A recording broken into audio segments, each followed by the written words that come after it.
Welcome to this edition of U.S. History Through Sports. All right, we're going to look at different U.S. sports teams, baseball, basketball, and football, whether it be professional and college, and to see how some of the logos of certain teams relates to U.S. history. So let's start with the New York Yankees. I'll start with the New York Yankees because one of the most iconic teams in U.S. history, and also at the same time, the name itself, Yankees, is actually quite key. Now, they don't know the specific etymology or the history of the word Yankee, but we do know that around in the 1700s, the British called the colonials Yankees, and other people call them Yankees. Even still today, South Americans use it as a derogatory term. And also, at the time of its use, it was seen as a bad name or a derogatory name. Now, do keep in mind that when the Europeans came over to the Americas, whether it be North America and also Central South America, they were actually seen as lower caste, if you will, of European society. Sometimes the dregs or the bottom portion of European society. So even the common theme that you'll see when it comes to colonials, whether it be colonials in the 13 colonies or whether it be in modern day Mexico or South America, the Spaniards, French, British, you'll see in a lot of literature, they saw them as lesser than and treated them in many aspects as lesser than. And that's why, of course, the Yankees, especially after the French and Indian War, they wanted their representation but did not get it because, of course, the British felt as though that they were less than and do not need a voice. So these Yankees, of course, as we see in 1775, start the physical rebellion in the Lexington and Concord, March 19, 1775. And as you see with the UMass, or Massachusetts, University of Massachusetts, Minutemen. Why are they called the Minutemen? Because, of course, with the shot heard around the world, Lexington and Concord, the militiamen got ready as quick as possible in order to fend off the redcoat invaders. Now, later on, we do see that some people wanting to fight against the British, calling themselves, yes, Patriots, as we see the New England Patriots, and America's team, not really, but the Patriots, and of course comes from Latin, means patria or father, so them fighting for the fatherland and wanting to, of course, defend themselves. Now, we see that in Philadelphia, 1776, as we see the basketball team, the 76ers in Philadelphia, as you see the Liberty Bell, Liberty, we see that the Americans, they say, okay, enough's enough, and we want to write our breakup letter to say that we are now officially our own country. And that's where you have the Declaration of Independence, the breakup letter of all time, 4-page letter.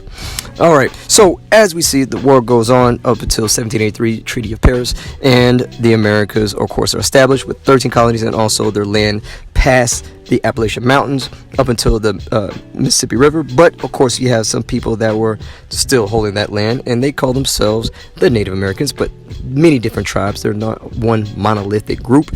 But we do see that the colonials, or now the Americans, they call them Redskins. Now, this is a very controversial and very derogatory term, even still used today, that some people actually believe that the Washington Redskins should not actually use that term because it's a bad name. In fact, actually, Redskins comes from the idea that when they would scalp Native Americans, and actually some people would get compensated for that because they feel as though that they're trying to wipe clean that territory, basically genocide.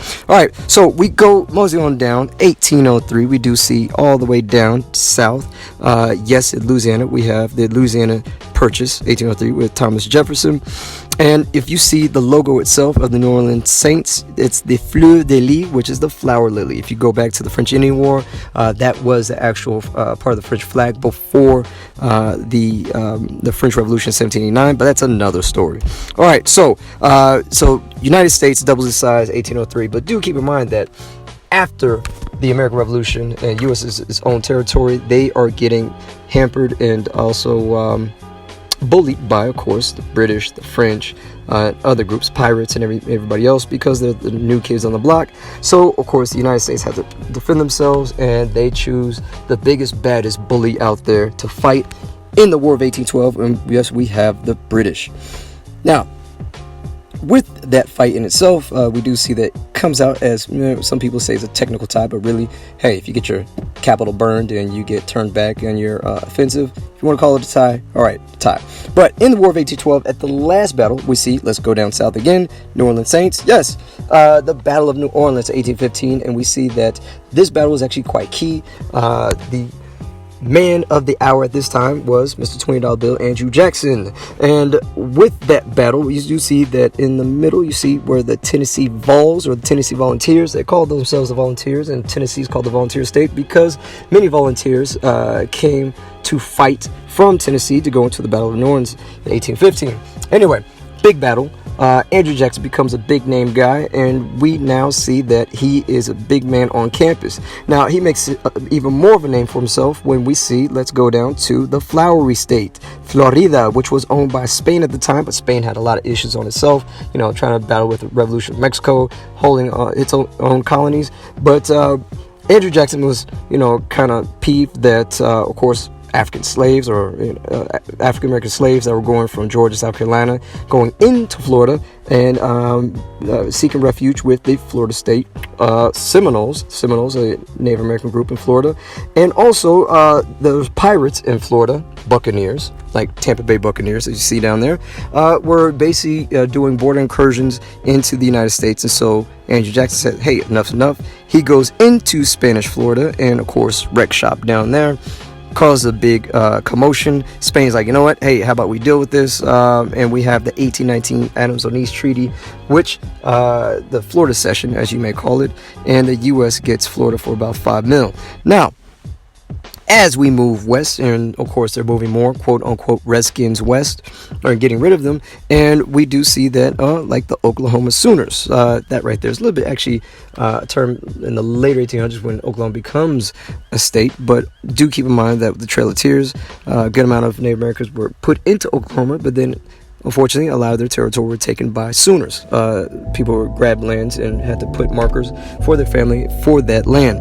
So we're moving out west, and as we move out west, people moved out west in many different ways. As you see, the Northwest Territory, aka Oregon Territory, and you have basketball team, the Oregon Trailblazers. So yes, they use the Oregon Trail and other trails in order to go out west. And as you see, the word a trailblazer is a person, of course, that sets a trend, avant-garde, the people that do the weird things at first, but then it gets normalized because, of course, they are the ones that set the example. Now, they do say, of course, it's the pioneers that get the arrows and the settlers get the land, and if you don't know what that means, you will know. All right. As we see in the West, we see a lot of the territory was owned by Spain at first. As we said, that they're having a lot of issues, especially with the idea of Mexico. And Mexico gets its independence and has a lot of the Southwest territory. That's why we have a lot of those names in Spanish, like California, Nevada, Nuevo Mexico, Arizona, so on and so forth. But at the end of the U.S.-Mexican War, because, hey, Mexico was in the way of getting the U.S. manifesting its destiny, 1846, 1848, you have the U.S.-Mexican War, but also you have this San Francisco team, football, Gold Rush, San Francisco 49ers. Because, yes, at the end of the U.S.-Mexican War, 1846, 1848, you have in 1849, there was the Gold Rush in San Francisco. That's why the team is red and gold. Everybody had to go out there. So, as you see out west, you do see that, there was the very major land formation, Colorado Rockies, the Rocky Mountains and everything, and the Denver Nuggets, but we'll get back to that a little bit later. Now, one of the key things is we see in the very center of the U.S., you have Missouri. Now, Missouri, you had in 1820 the Missouri Compromise, saying that Missouri come in as a slave state, and then Maine will come in as a free state. But any state below that parallel of Missouri, it will be a slave state. Anything above will be a free state. Now you fast forward to the Kansas-Nebraska Act, 1854.